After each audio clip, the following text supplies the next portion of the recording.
श्री स्वामी समर्थ सगळ्यांना। कसे आहात तुम्ही सगळे? आशा व्यक्त करते स्वस्त असाल, मस्त असाल, स्वामींच्या सेवेमध्ये रममाण असाल। लवकरच मार्गशीर्ष गुरुवार चालू होत आहे।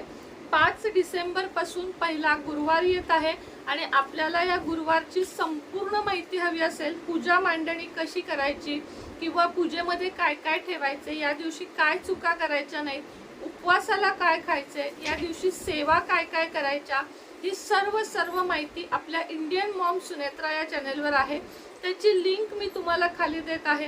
अत्यंत विविध व्हिडिओ, वास्तुशास्त्र, ज्योतिषशास्त्र, न्यूमरोलॉजी म्हणजेच अंकशास्त्र, या सर्वांची माहिती, राशींची माहिती, राशी भविष्य, अनेक विविध धार्मिक वस्तू, हे सगळं काही तुम्हाला पाहायचं असेल तर खाली लिंक दिली आहे। ही आहे गुरुवारच्या पूजेची लिंक। ते नक्की जाऊन व्हिडिओ बघा आणि विविध व्हिडिओ बघण्यासाठी चॅनलला कृपया सबस्क्राईब करा आणि लाईक करा। श्री स्वामी समर्थ।